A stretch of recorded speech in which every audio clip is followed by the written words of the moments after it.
Hello, everyone. My name is Edward Osredka, and I have the great pleasure of talking with Nick Parleir. He's an actor, singer, songwriter, musician, and host of his own Facebook talk show called Odd Jobs, the show about occupations. So relax and enjoy my talk with Nick Parleir. Talking with Nick Parleir. And how you doing today, Nick? Doing good, Ed. I'm so excited to be on the show. And I'm excited to that you're on the show here to talk and share a little bit about yourself and tell everybody what you're about. And I always like to start off with the question to anybody I interview, no matter if they're a singer, musician, dancer, or whatever.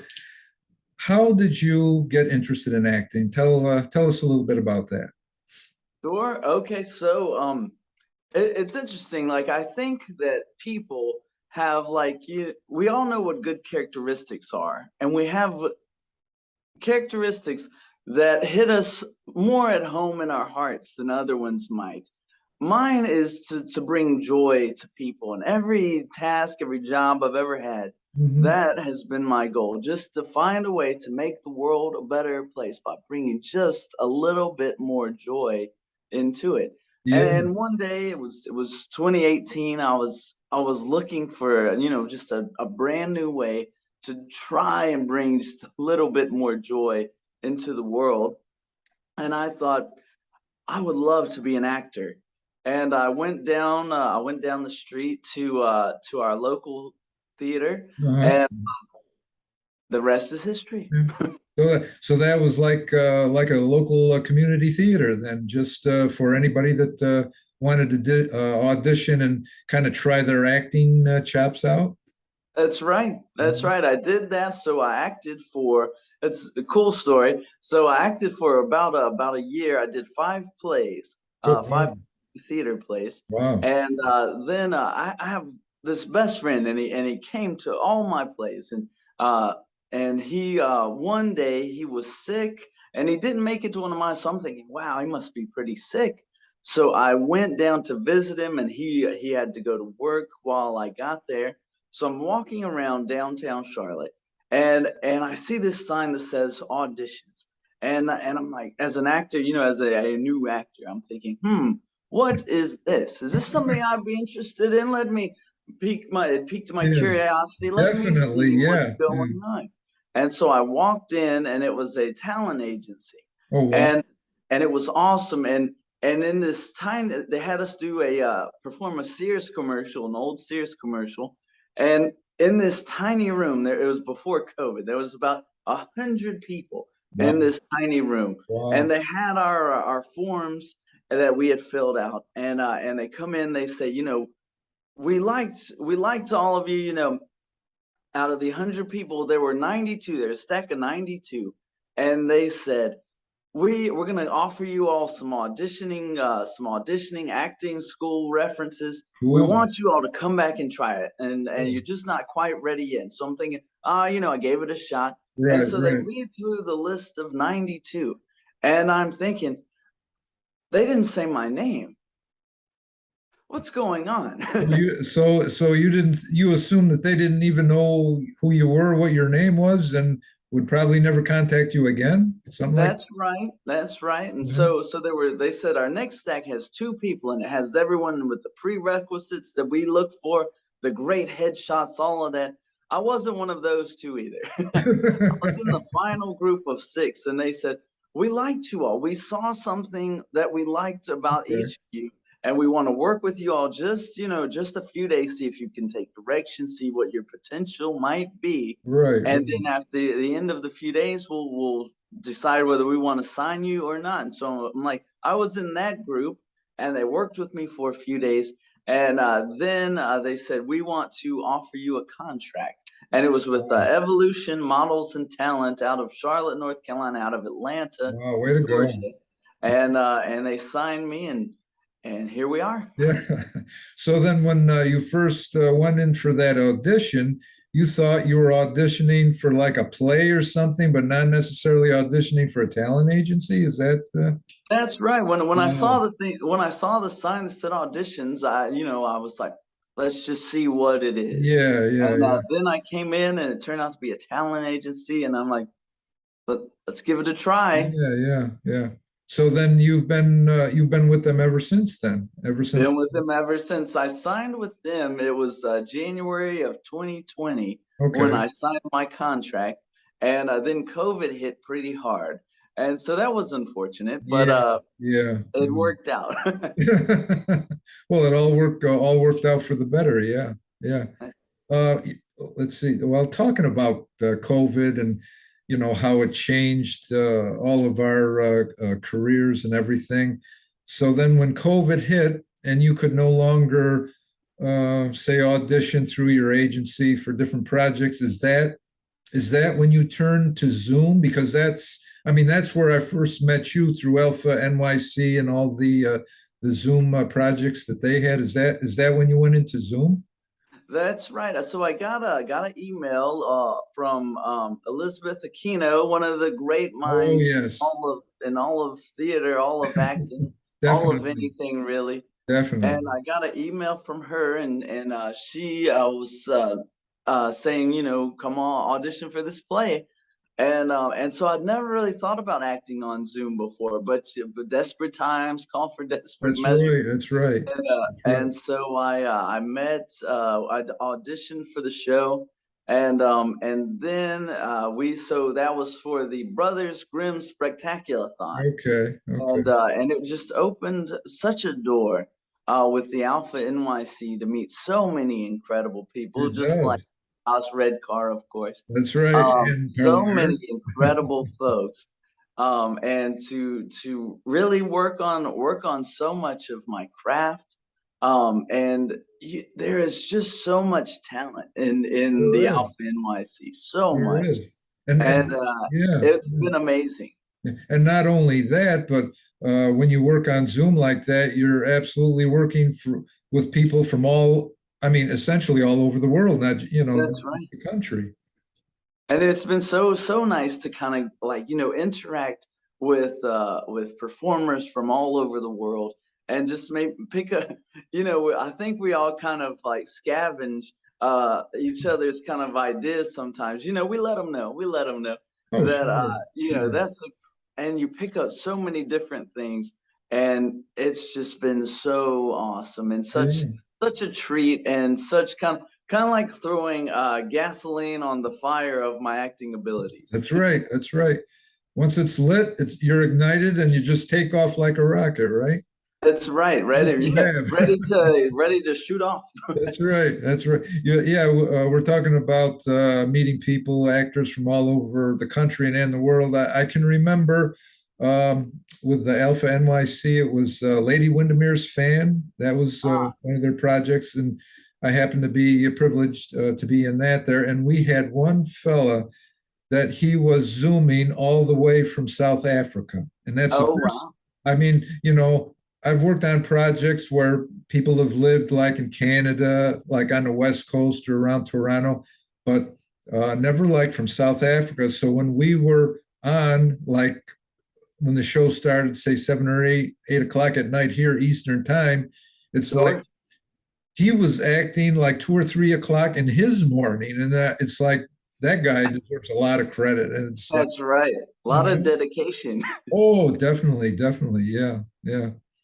So, kind of following up on that with Zoom and everything, um, like on your Instagram, Facebook pages, you have posts about that you've done things like in online theater, film, stage, essentially stage and film. And I was wondering, is there any one of those mediums that you prefer one over the other, or do you like them equally just the way that they are, just by themselves? Sure. Yeah. So that's an incredible question, Ed. So I like them all. I love them all. I love them all, but I love them differently because they're all just so different. Yeah, Um, yeah, I'll run quickly kind of through what I love about them. sure. With like stage theater, I love the energy from the audience, Yes, and you know yes, they're laughing, they're enjoying themselves, yes, and yeah. it just it I, adds it adds to my yeah, performance. yeah. Just I totally agree with you on that. You can feel, yeah, you can feel the energy. Feel the energy, that's right. Yeah, Film is it's interesting because I think every human, I think all of us, you know, the phrase the actor's mask. I think humans, all of us, maybe have at least a little bit of an actor's mask that we might show the world.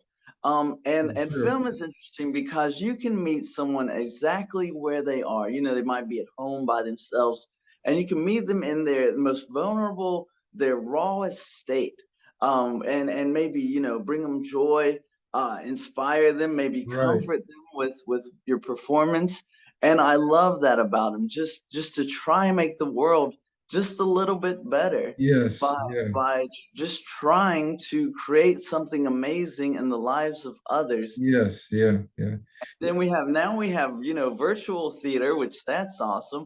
And I love how kind of convenient that is. You know, it's just you It is. turn on the camera, It is. meet incredible folks, perform with incredible people, and it's kind of like the same with film. You know, meeting the audience exactly where they are, in their lives, in their proximity with their homes, with their hometowns, and it's just such a convenient way to put on a show and to bring just a little vibrance into their life. And so that's they're all so different. They're all so awesome. Um, I can't pick which is my favorite. It's just such a tough question. Yeah. Yeah. It's a good one. Yeah. Um, I think everybody feels the same way. They, like you were saying, you love them all, but in different ways. Yeah. Yeah. Yeah, you were talking about how you can reach people in their most private moments at home, whether if they're watching a movie on TV or like you were saying, Zoom. And I don't know if you ever felt this way, like whether it's like an onstage performance or a film performance. I always got the impression that, like as an actor, to me, we're sort of like um, I don't know, like a health doctor or something, if you want to put it that way. That, like, if you're looking out into the audience, if you're on stage or if you're looking into the camera, if you're on Zoom or film or everything, I always thought that maybe in some way, what I'm doing or any of us are doing or saying on stage or on film, we're helping that person. Maybe they're going through a problem or some kind of decision in life. And right. unbeknownst to us, and we may never know who that person is that we're reaching, but somehow we're helping them. I don't know, in some way. So I don't know if Sure. you've ever thought about it that way, or but that I Uh, mean that's the way that I've always felt about it. Sure, and that's a great point. We never know exactly what someone else is going through, Oh, that, and if yeah, you can yeah, help them just a little bit, you know, even one iota, just a little bit to maybe, like we say, find that joy, maybe to forget about their circumstances for the moment, maybe to give them an idea of what to do in their circumstances. right, right, right. It's That's a great Yeah. point, Ed. And it might be that say like something we do or say on stage or in film, um, we might not realize maybe the true meaning of it ourselves. I mean, we have an idea of what we want to put across, but we have no way of knowing, or we don't feel the same way about what we're saying as they do listening, to what we're saying. So yeah, I've always felt that we're doctors in some in some way, one way or another. But That's right. I wanted to so one of my favorite films that it's Dead Poet Society with the late great Robin Williams. oh yes, Late great. It's just, that you know, it's he an was incredible genius. movie. Oh gee, And yeah, and like you were talking about how we're kind of like doctors, you know, trying to fix something to aid someone in their moment of need, yeah, possibly. yeah, yeah. And in that movie, and like that movie did that for me. You know, the first time I saw it, I was a teenager, and so you know, teenagers were in awkward times, trying to figure out how our place in the world and how to That's right. navigate the That's world. right. And I watched that movie, and it changed my life. There's a quote in there. I'm gonna butcher it, but it's an incredible quote, and it's something like that. And it goes something like, um, that pursuing, medicine, pursuing business, pursuing these things, it's a great way to make a living, and it's a noble pursuit. But poetry, the arts, theater, it's what we stay alive for. Yes. And so that's a great point, that we're kind of like medical doctors trying to maybe diagnose what's going on, aid someone in their time of need. And that movie did that for me, and changed my life. Yeah, It oh, I really can did. very much see that. Yeah, yeah. It's it's sort of like the arts. I guess you could say it sort of gives meaning to life. We go to our jobs every day. It doesn't matter what we do, doctor, engineer, or whatever, teacher, whatever we happen to do. I mean, that's just sort of like the stuff of doing, the stuff that has to Right. be done. But I guess the arts just kind of help us to reflect on what we've done and where we are and where we want to be, where we're going, things like that. So yeah, so yeah, taking that a little further, we're talking about alpha and everything like that. I know we've been in several the same productions, not always in the same cast, either cast A or cast B, the way that Right. alpha has it set up. And so the ones that come to mind are Left to Our Own Devices, Mm. 12 Incompetent Jurors, Right. uh, 10 Ways to Survive Life in Quarantine, which was Mm. kind of a statement about our social distancing and everything. Sure. And even uh, one of the later ones, that we did with uh, with Carol. Anna Elizabeth Gant. She directed the Musgrave Ritual, Right. and That's right. yeah, and so I mean, you've played all of these, incredible characters and all of those projects and a lot more that I haven't mentioned. And so, in each of those projects, you portray a character that might be totally 180 degrees from the other character. Maybe some Sure. characters are more similar to other ones that you portray, but some of them are like maybe like direct opposites. And so, in approaching those roles, whether they're maybe very similar or vastly different from each other, is there a certain way that you prepare for any role when you start out? Sort of like a general method that you use to kind of attack what your mission and what your mission ahead is for the character. Sure. One little side note, quick, that we've performed several times together. Ed, you We are have, an incredible actor. thank you, I and love so are you. acting with you. Your performances have such nuance, and it's just a world of fun acting with you. And so I'm so appreciative that we've been in so many Yeah, together. thank you, and with you too. Yeah, it's been an Oh, incredible thank you. experiences with you as well. Sure. Yeah, yeah. But to one of my methods, there's a million methods, and There there's is. There really is. more than one road to Rome on that one. Yeah, yeah. Probably my most used method is to take the character and figure out how it relates to my life.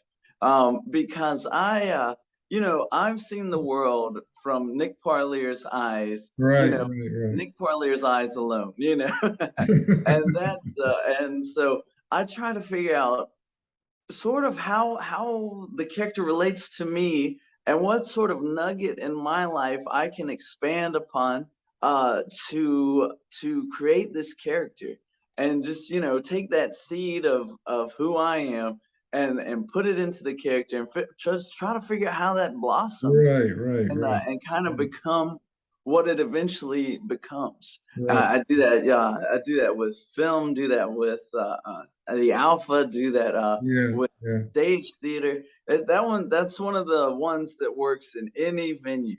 yeah, Um, yeah. just seek, and also one kind of tidbit about acting that I try to do is is I try to really study the human condition and figure out what this character is feeling and how that relates to my body. Hmm. And I try to convey uh my body in a way naturally, like if I'm nervous, how do I make my body tense? Do I try and make the maybe the a couple veins in my neck pop a little bit? Um, if if I'm smiling, let my face just be naturally at ease, and then think of something funny that so my body will naturally kind of pick up that Right, happiness. right, right, Um, right, right. and so that's I think about my body, but also I think about how the character relates to me in the best way, and I just expand upon that. Uh-huh. So basically, to assume a character, you just start out with yourself, and then you sort of build around that. Build from there. Okay. It's I'll give you an example. So in the 10 Ways to Survive Quarantine, I was Jamal, and Jamal was an awesome character, incredibly fun to play. One of his greatest things is that he creates just really comfort. He created just a really comfortable place for himself, pillows, mattresses, and Yeah, he would like yeah. hide all of his stuff in the mattresses and in the bed. I think I remember you like eating a sandwich or a sub or Chicken sandwich, something. yeah. I Yeah, you was were just like, going I to was just town there. so Yeah, insane. I yeah. had a bag of pretzels underneath one. I had the TV remote under one. And after I did that role, that was so convenient after that. I would just like I have this one chair. It's a reclining chair and I just lay back in it and I have stuff all in it, just like, the TV remotes in one pocket, maybe my phone in another pocket. I'll try to keep maybe a bottle of water somewhere in there. And it's so convenient, All at an all at an arm's length, right? Just so you can that's reach out right. and yeah, And yeah. I never get up again. No. Well, except when you have to get out and go to the grocery store to kind of replenish what's in your chair. Right.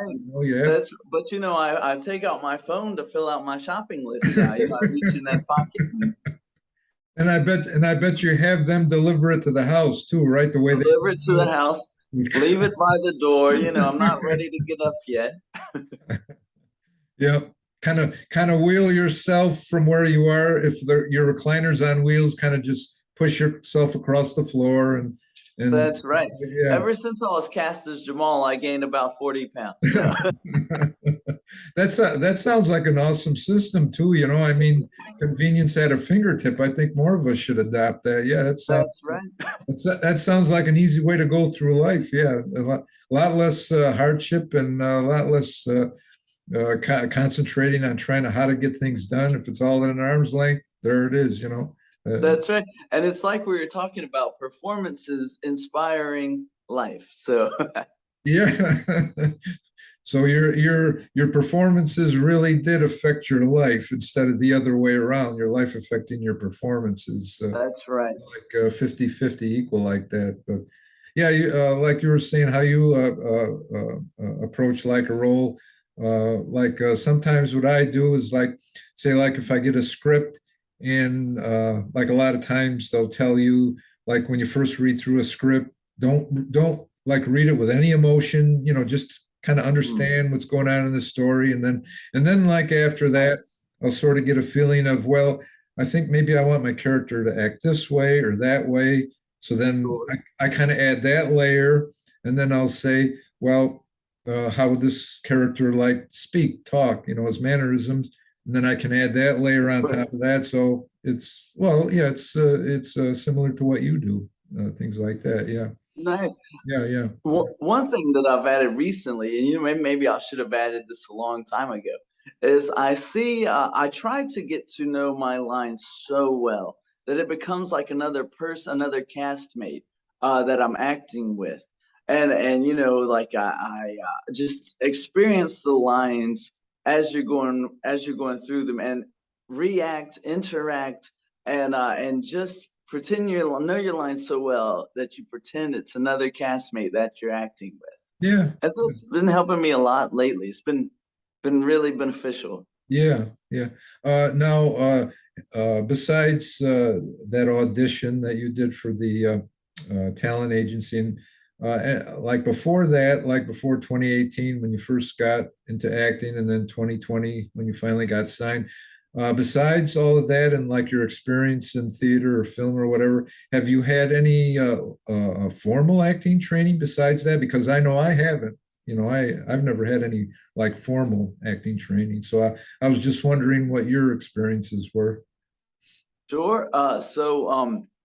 It's interesting. I was an actor in high school, Okay. but I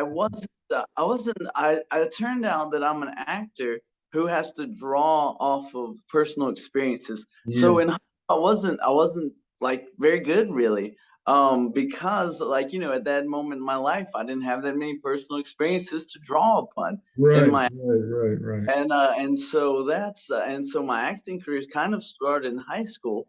But it wasn't like the plays were incredible, but I couldn't do what I can do now. And so then when I got signed, they put us through a just this really intense kind of training, and Okay. I learned a lot, learned just Okay. so much. I learned about the importance. I'm one, Ed, who I wake up in the morning. I'll tell you this. So when my mom, wild story, when my mom was pregnant with me, she said very early on in the pregnancy, I started moving and then I never stopped. And so and so it's carried on into life. I have bounds of energy. I wake up That's in the morning, good. energy, energy. Go to bed at night. Sometimes it's hard because I haven't used up all my That's energy. right. And one of the key things that they taught me was that I have so much energy, the importance of a scene and matching energies with my castmates. And so to create the world that we try to create when we're acting, and that's just been a key one for me. That's one of a million things that they have pinpointed about me individually that has helped my performance by leaps and bounds. Mhm. So you sort of like when you were saying you have to match your energy to the other actors. If maybe in a particular scene, if their energy is supposed to be up a little bit, but it's down a bit, so you're trying to match your internal feelings with theirs so that everything works out like evenly in the scene. Is that Right, and more or that's less? a great way to put it, and like that's awesome because it's a great point because in a scene, if it's supposed to be a subdued feeling and the person I'm acting with is more subdued, I can take kind of like their energy as like a starting point to bring mine down to kind of where Okay, to be in the scene. So we okay, find, and maybe in the same way, if mine is so high, maybe bring somebody to, and we meet in the middle. And that's what's so beautiful about acting. It's so right, many details right. that come together to help you create a picture, That's right. um, that hopefully is what the audience needs at that moment in time. And Yeah, it's incredible. yeah. So more or less, the energy level has to be like a compromised energy level, That's right. uh, meeting in the middle, like you were saying, a meeting in the middle like that. Yeah, That's right. Yeah. Great point. yeah. Another question I wanted to ask you, Nick, is that on Facebook, I noticed that you have a show that's called Odd Jobs, the show about occupations. And in fact, in one of the episodes, you interviewed your parents. And Right. uh, I was just wondering, is there any particular reason why you decided to do that interview, host that interview show? Sure. So for years, me and one of my best friends, Logan, shout out to Logan. We were talking about, we had seen a study, and the study said this, that the two things that people hate most in their lives are number one, traffic, and number two, their jobs. And so we saw it as a vehicle to maybe help people who are unhappy in their work, to see that there's so many options of ways to make a living. Mhm. And so the goal is it's odd. We call it odd jobs, the show about occupations, and it's just a catchy title. Not all the jobs are odd. There's mainstream mainstream jobs in there too. But and you know what's funny is we had thought about it for years, but COVID happened and stay at home orders, and we were all in quarantine, and it took a pandemic for me to kind of get going on it. And Yeah. so, in the middle of COVID, um, and one other thing about it, they typically came on. We would release them at 8 o'clock every weeknight during COVID, and one goal of that was to give people a semblance of that life was still going on, even though we're all stuck at home. That there's still things happening at a specific time, a specific day, instead of just Yeah. endless days of staying at home, just a month of not leaving the house.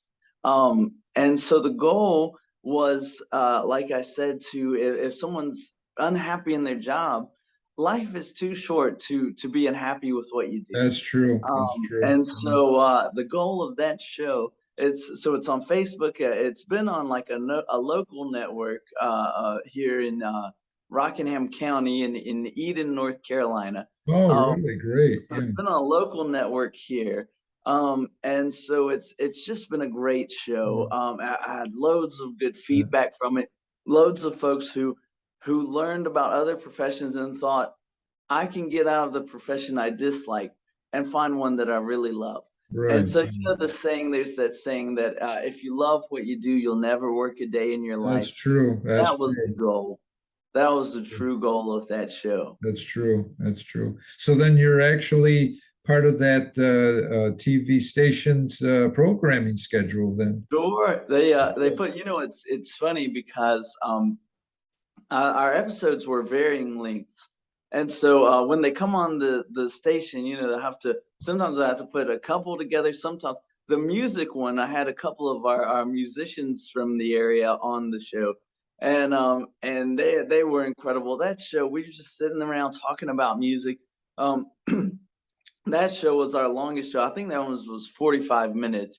But it was just awesome just sitting around talking with people about what they love to do. Um, and it opened my eyes. There are so many things to do in the world, so many like ways to make a living, so many ways to have a fulfilling life that we none of us should ever waste a moment doing something. So Steve Jobs did a commencement address for Stanford University, and he said this: "If you look at your schedule for today, and if it were the last day of your life, would you be satisfied with what you're doing on that day? If the answer is no for too many days in a row, then Mhm. you need to find something else that to do with your life. Because one thing that I like to think of is life is too short to just wake up, pay bills, and That's then true. shut it down, That's to be true. born, to pay bills, and then to die. Life is too short for that. There needs to be meaning, there needs to be fulfillment.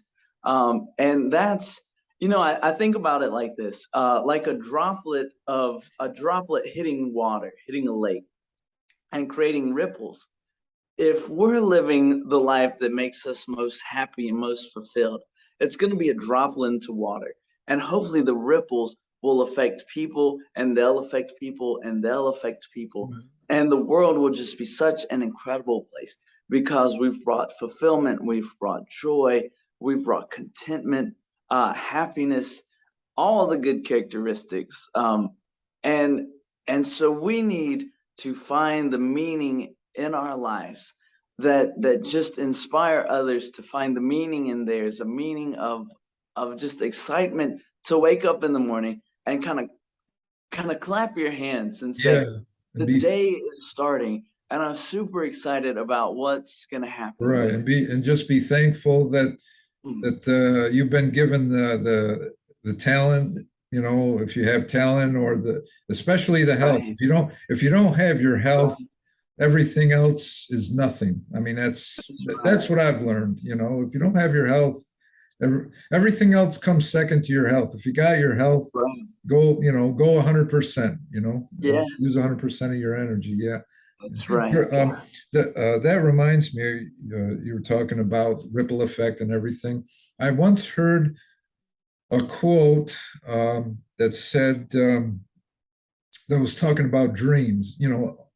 Every one of us has dreams. And they were saying that whatever dreams you have, doesn't matter what they are, if your dreams don't scare you, you're Mm. not going big enough. And when I Oh, first heard wow. that just like floored me. I says, wow. Okay. I mean, I couldn't believe, it kind of sent shivers up my spine, Hey, I don't know if your dreams send shivers up your spine, but I I know they do mine. right. That's a great point, Ed, because kind of before I got into acting, I don't know if I was dreaming big enough. And I have an incredible support system. I might be biased about it, but I have like the world's best mom and dad, That's so great. That's right. great. And I have like, such an incredible friend group. And it's an incredible sister, don't want to leave her out.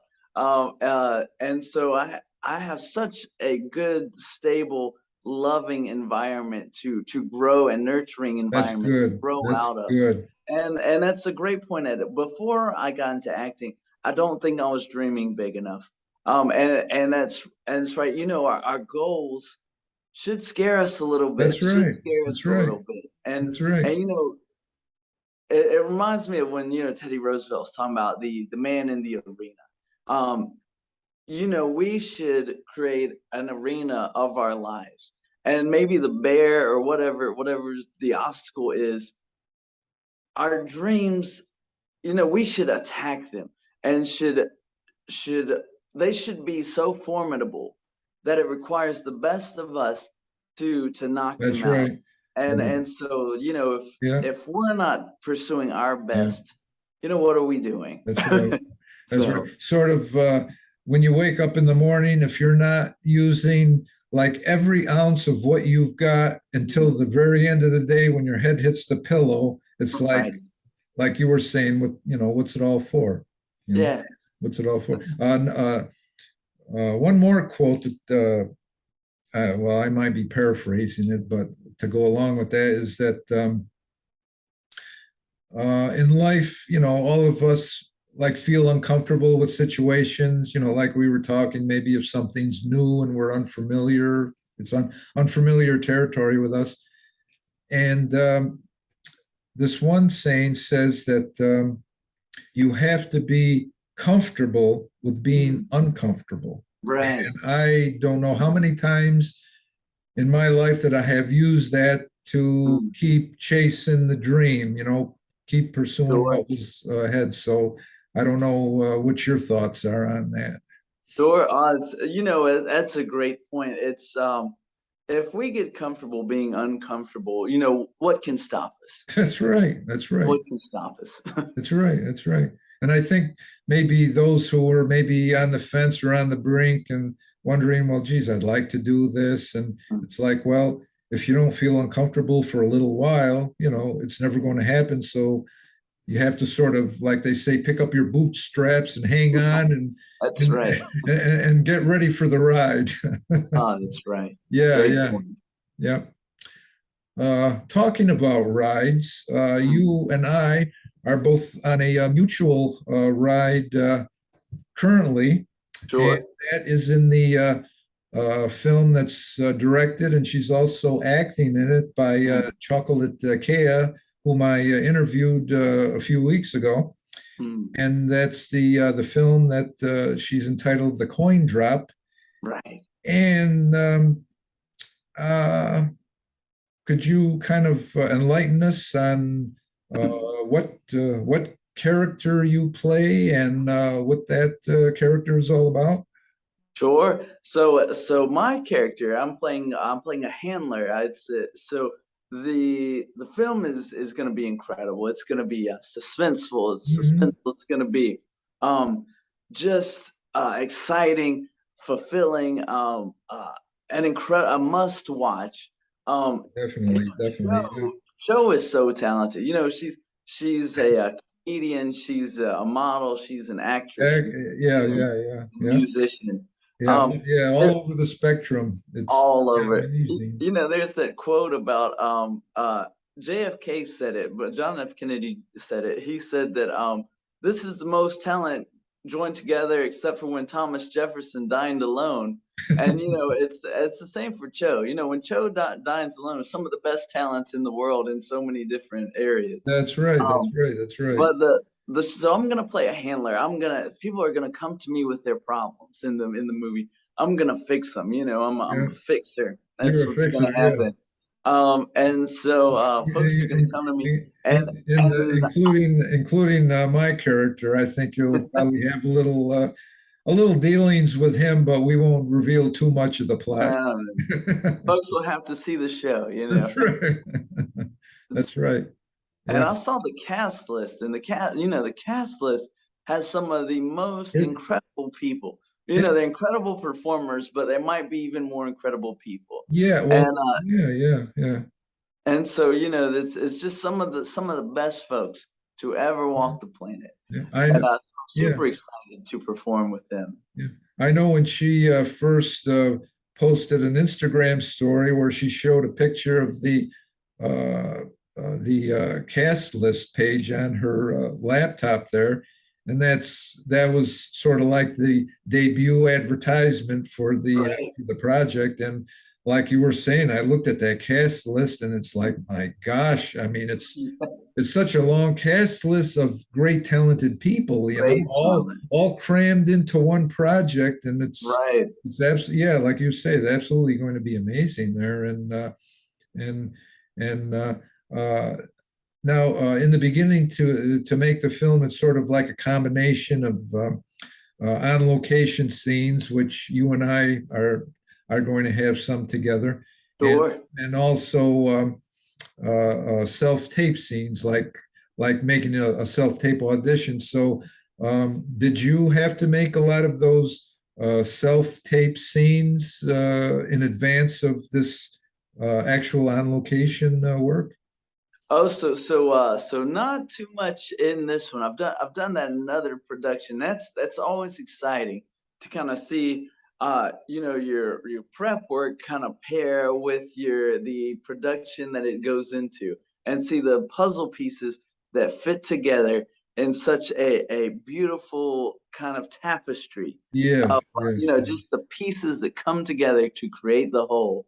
And that's one of the things I'm most excited yeah. about this production. Yeah. I thought especially great was sort of those teaser Mm, posts that she put out about the one girl calling the facility, which I won't give too much away right now. She was calling sure. the facility and talking to the person over the phone on the park bench there. And I says to myself, I says, my gosh, I says, these are great teasers. I says, if people don't want to see the final project from this, what more?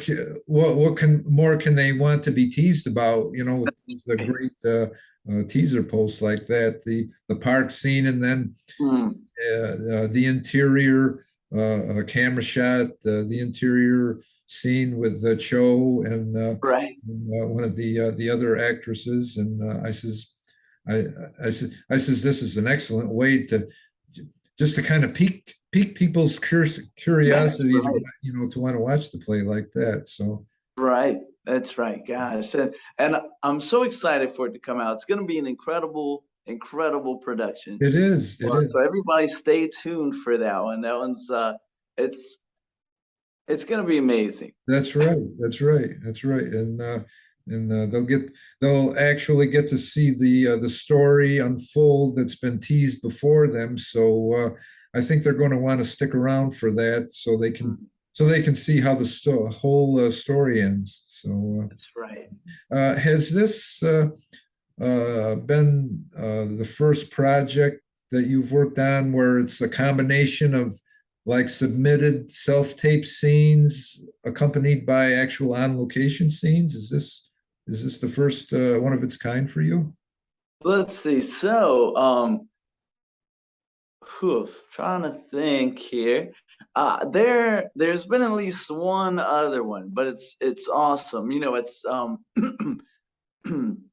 it's like the best of both worlds. Like because you're performing in kind of the comfort of wherever now that we've had been through COVID and all that. I think all actors have like kind of a home place where they've been acting Yeah, from. yeah, And so yeah, it's yeah. awesome when it's comfortable, it's amazing to act in kind of let's call it an acting nest, to act in your acting nest. Yeah, Um, yeah. and Or, it's so much fun or to act in your yeah, acting nest. or a what do they term it? We could call it our acting crib, something That's like right. that. That's right. And it's so much fun to act out of that, but then to be thrust into the world and to see what can come next. It's Yeah, incredible. And so yeah. it's such an interesting pairing. I haven't done many like that, but I've done a couple and it's awesome, but I can't wait to do this one. Me either. Yeah, and I can't. I look forward, and I can't wait to actually meet you and everybody else in person because That's I right. acted with you and with Joe and so many of the other, ones on Zoom, and um, uh, I don't know.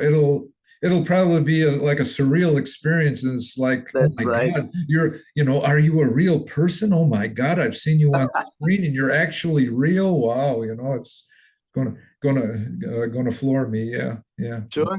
Well, one thing that's interesting about that is we've met these people acting virtually, and I've met a few in person, but um they become part of your hearts. they And it's do. such an interesting dynamic They that do. these people have become a part of your heart, but you haven't haven't necessarily met them in person. And No, it's well, yeah, that's for a lot of the projects. Yeah, yeah, yeah. And it's such a unique feeling. And you think, a few years ago, some years ago, this would never have happened. But it's so awesome. The people have such a unique ability to communicate with one another, and we keep pushing the envelope, finding new ways to communicate. No person is an island, and no, we no. keep pushing the bounds, and and it's so awesome. What if one day, I hope this never happens really. What if one day, you know, we have technology where, it's as if someone's sitting beside you, and it's like and it's kind of like, in Anna's movie with the Musgrave ritual, that immersive background. And Yes, it's so yeah, awesome, we're all in that background, and right, right, you have Alex who's over in Oregon, and and all of us pretty much are the rest are on the East Coast, right, right. but we're all in that room together, and it's incredible. Yeah, And the technology is just mind blowing. Whatever form it takes. Yeah. So right. yeah. Well, like I says, I mean, I'm really, really looking forward to working with you on Joe's project, the coin drop, and it's going to be absolutely amazing. I know it is to work Right. with all of you, and I really want to thank you a lot for coming on my show today and telling us all about yourself and your background and your projects and what you've done and what your aspirations are and things like all of that. And it's it's just been an awesome pleasure to finally speak one to one with you. Right. I'll Right. finish on that. That's right. Yeah. Well, Ed, it's been incredible to come on the show. I was honored when you asked. I was honored. I was super excited, and it's just been, my wildest dreams were that it was going to be incredible. But it's just, it's been even more than that. Me too, on And my end too. Yeah, no, this has been fantastic. Yeah, yeah, yeah, yeah. and you're so talented at this, and I can't wait to. I've seen shows, and can't wait to see the rest of them. And you, like we were saying about Joe, you have that too, Ed. What task is Ed gonna do next? And he's gonna be great at it. And so I'm a huge fan. Thank you. And I'm a huge fan of yours too. Like I said, Oh, I've always enjoyed working with you, and Really look forward to talking to you today, and it's been an honor and a pleasure to finally speak with you. So, and it'll be a bigger honor and pleasure when I actually meet you in person. That's right. That's right. Likewise. Yep. Well, my name is Edward S. Redcar, and you've been listening to my and watching my interview with Nick Parleir. And until we meet again, have a good day and a good week. Bye bye.